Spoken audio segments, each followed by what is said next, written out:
सुन फरियाद पीरां दिया पीरा,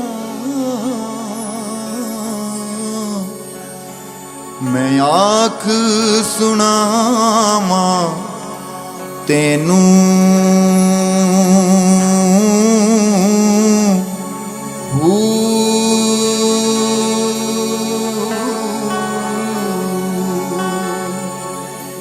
तेरे जिहा मैनू होर ना कोई, मेरे जइया लख तेनू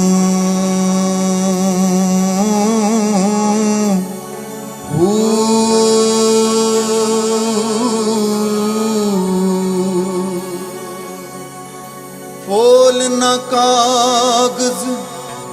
बदियां वाले,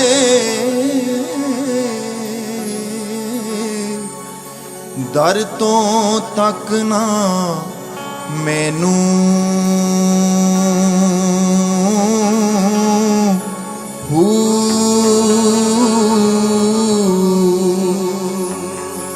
जे मैं विच ऐड गुनाह ना हुंदे, पीरा तू बख्शेंदा किनू।